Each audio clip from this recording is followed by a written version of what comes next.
Everything you learned about electricity in school was a lie.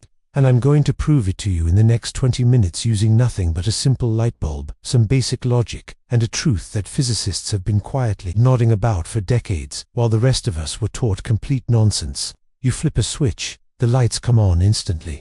Your teacher told you electrons are racing through the wire, like cars on a highway, zooming from the power plant straight into your bulb, at nearly the speed of light. Sounds reasonable, right? Except there's one tiny problem. Those electrons are actually moving at about 1 millimeter per hour. Yeah, you heard that right. 1 millimeter per hour. A snail on sleeping pills moves faster. So if electrons crawl slower than continental drift, how does your light turn on the instant you flip the switch? That question right there, that's where everything falls apart. And if you want to understand what electricity actually is, what's really happening in those wires, you need to forget almost everything you were taught. Hit that subscribe button right now because Physics Decoded is about to rewire your brain, and trust me, once you see what electricity really is, you'll never look at a light switch the same way again. Let's start with the lie, the big one, the lie that's been hammered into your head since middle school. Electricity is the flow of electrons through a conductor. You've heard it 1,000 times. You've probably repeated it yourself. There's even a nice little diagram in every physics textbook showing happy little electrons bouncing from atom to atom like a bucket brigade, carrying energy from point A to point B. It's clean, it's simple, it's memorable, and it's fundamentally wrong. Here's what actually happens when you flip that light switch. The electrons in the wire don't suddenly sprint toward your light bulb. They don't even jog. They drift, slowly, painfully slowly. We're talking about a drift velocity of roughly a few millimeters per hour in a typical household wire. If electricity actually depended on electrons physically traveling from your breaker box to your lamp, you'd flip the switch, go make a sandwich, take a nap, and maybe by next Tuesday your lights would turn on. But they don't. They turn on instantly. So what's actually happening? The energy isn't traveling through the electrons. It's traveling through the electromagnetic field around the wire. Let me say that again because this is the key to everything. The energy that powers your devices doesn't flow through the metal wire. It flows through the space around the wire. The wire is just there to guide the electromagnetic field, like a pipe guides water. Except in this case the pipe isn't carrying the thing itself. It's just shaping the field that's doing all the real work. Think about it like this. Imagine a mile-long tube completely packed with marbles. I mean packed. Marble touching marble from one end to the other. Now you push one marble into one end. What happens at the other end? A marble pops out immediately, right? You didn't wait for your specific marble to travel the entire mile. The push, the pressure wave, propagated through the entire system nearly instantly. That's closer to what's happening with electricity. Except even that analogy is misleading because we're still thinking about stuff moving through a tube, and that's not quite right either. What's really happening is that when you flip the switch, you're completing a circuit, which allows an electromagnetic field to establish itself around the conductor. This field propagates at a significant fraction of the speed of light, roughly 2/3 light speed in typical wires. That field, that invisible pattern of electric and magnetic forces swirling around your wire, is what carries the energy. The electrons in the wire are just jiggling back and forth, drifting ever so slightly in one direction. But their main job is to maintain the conditions that allow the field to exist and propagate. Now you might be thinking, okay, but I've seen water flow through pipes, I've seen air flow through ducts, why can't electricity flow through wires the same way? And that's exactly the trap. That's the intuitive mental model that feels right, but leads you completely astray. Electricity isn't a substance, it's not a fluid, it's not a stream of particles flowing like water in a river. It's an electromagnetic phenomenon. And electromagnetic phenomena don't behave like physical objects, moving from place to place. Here's another way to think about it. When you talk to someone across the room, does your breath travel from your mouth to their ear? No, sound waves propagate through the air. The air molecules themselves just vibrate in place, bumping into their neighbors, creating a pressure wave that moves across the room. Your breath stays in your lungs. The information, the energy of the sound, travels through the medium without the medium itself making the journey.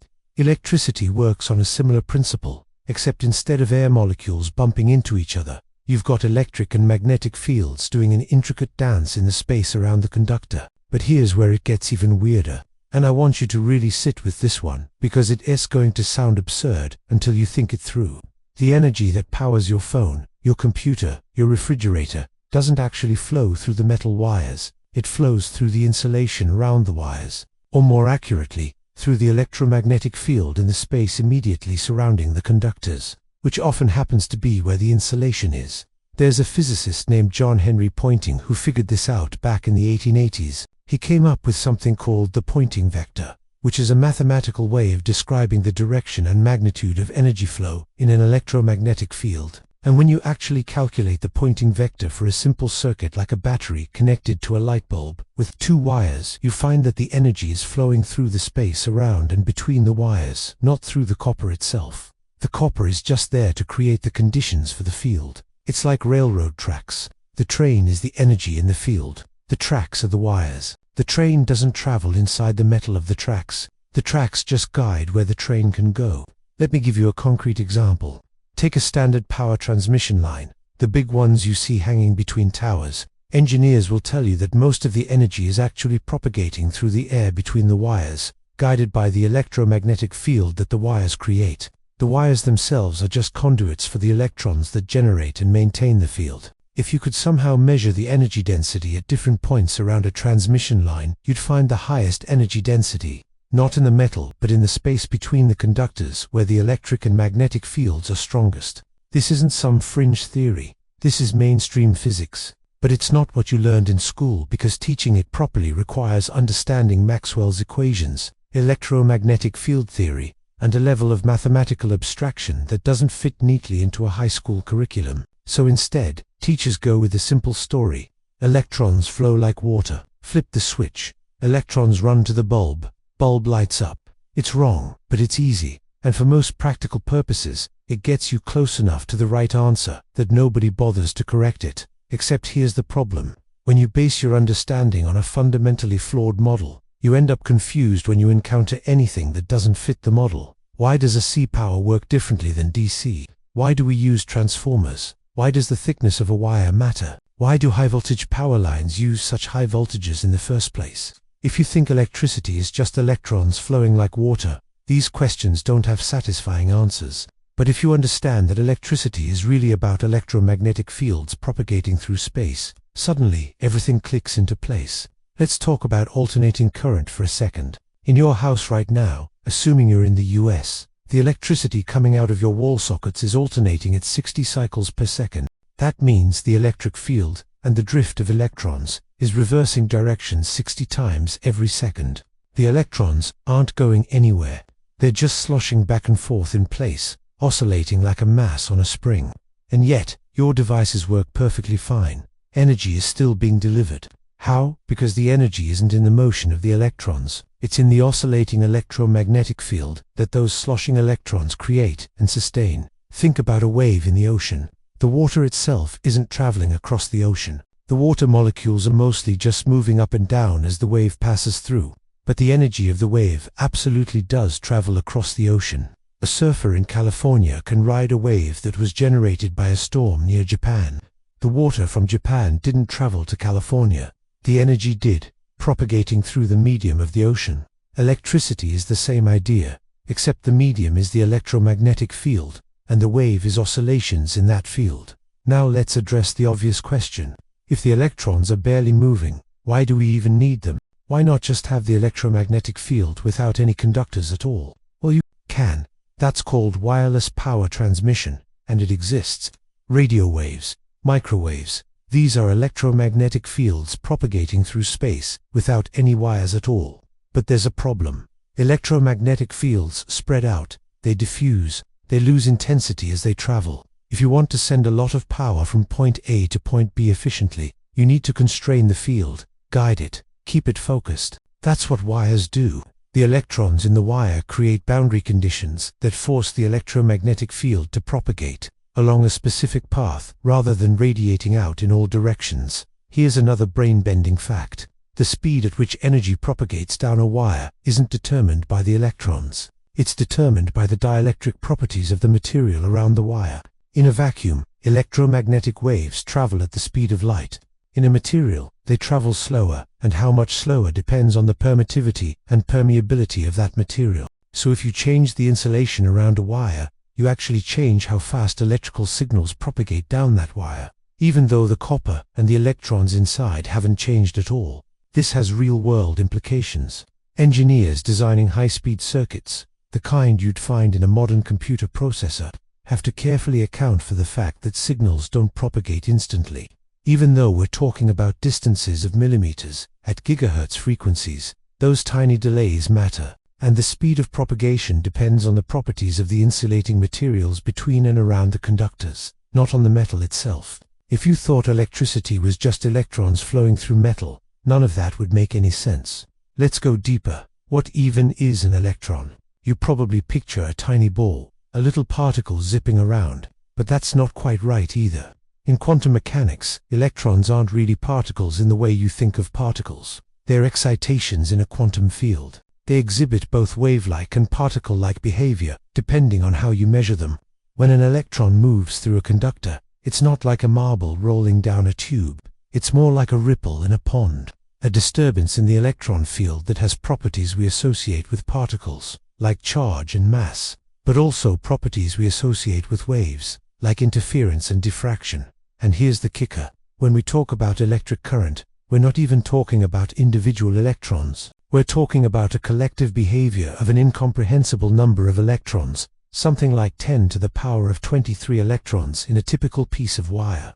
At that scale, you're not tracking individual particles anymore. You're describing the statistical behavior of a quantum field, and that behavior, on average, creates the conditions for an electromagnetic field to propagate. So when I say the electrons are barely moving, what I mean is that the average drift velocity of the electron cloud is incredibly slow. Individual electrons are actually zipping around at high speeds, bouncing off atoms, scattering in random directions, but on average, there's a tiny net motion in one direction. That net motion is enough to sustain the electromagnetic field, and the field is what carries the energy. Now here's a question that should bother you. If energy travels in the field around the wire, and not in the wire itself, what happens if you cut the wire? Does the energy just keep going through the air where the wire used to be? No, of course not. The circuit is broken. But why? If the energy wasn't in the wire to begin with, why does cutting the wire stop the energy flow? The answer is that the electromagnetic field can only exist and propagate when there are charges available to maintain it. The wire provides a continuous path of mobile charges, the electrons. When you cut the wire, you break that path. The field can't sustain itself anymore because there's no continuous flow of charge to generate it. It's like trying to make a wave in a pool by moving your hand, but then you pull your hand out of the water. The wave doesn't keep going on its own. It needs the medium and the driving force. This brings us to one of the most misunderstood concepts in all of electricity: resistance. You've been told that resistance is like friction, that it slows down the electrons. And in a crude sense, that's sort of true. But what's really happening is that resistance is a measure of how much the material impedes the motion of charge carriers, which in turn affects how easily the electromagnetic field can propagate. A resistor doesn't slow down individual electrons the way friction slows down a car. It scatters them, redirects them, converts some of the field's energy into heat through collisions with the atomic lattice of the material. When current flows through a resistor, the energy in the electromagnetic field is being absorbed and converted to thermal energy. The electrons aren't getting tired or slowing down. They're interacting with the atoms of the resistor, transferring energy from the ordered motion of the field to the disordered motion of heat. And this is why resistors get hot. It's not because electrons are rubbing against the wire like sandpaper. It's because the electromagnetic energy is being dissipated into thermal energy through the interactions between the electrons and the lattice. Let's talk about voltage for a second, because this is another place where the simple model breaks down. You've probably heard that voltage is like pressure in a water pipe. Higher voltage means more push, more force driving the electrons. And again, that's a useful analogy for basic circuit analysis, but it's not what voltage actually is. Voltage is electric potential difference. It's as a measure of how much energy per unit charge would be transferred if a charge moved from one point to another. It's a property of the electromagnetic field, not of the electrons themselves. When you have a battery, you're not creating a reservoir of electrons waiting to flow. You're creating a chemical potential that establishes an electric field. That field extends through the circuit, and it's the field that pushes on the electrons, causing them to drift. The voltage across a component tells you how much energy per charge is being transferred by the field in that region of the circuit. It's all about the field. Here's something that'll really bake your noodle. Imagine two parallel wires carrying current in the same direction. Those wires will attract each other. Why? It's not because the electrons in one wire are reaching out and grabbing the electrons in the other wire. It's because moving charges create magnetic fields, and those magnetic fields exert forces on other moving charges. Two parallel currents create magnetic fields that interact, resulting in an attractive force. This is a purely electromagnetic phenomenon. The force is transmitted through the field, not through any physical contact or flow of particles between the wires. This is the Lorentz force, and it's one of the fundamental forces in nature. It's how electric motors work. It's how generators work. It's how charged particles are deflected in magnetic fields. And it's all mediated by the electromagnetic field, not by direct particle interactions. The field is the fundamental thing. The particles are just sources and responders to the field. Now I know what some of you are thinking. This is all very abstract and theoretical, but does it actually matter? Can't I just keep thinking about electrons flowing like water and be fine? And for most everyday purposes, sure. If you're wiring a lamp or troubleshooting a circuit, the simple model works well enough. But if you want to actually understand what's going on, if you want to grasp why technology works the way it does, you need the real picture. Consider wireless charging. You put your phone on a pad, and it charges without any physical connection. How does that work? It's electromagnetic induction. The charging pad creates a time-varying magnetic field. That field induces an electric field in the coil inside your phone.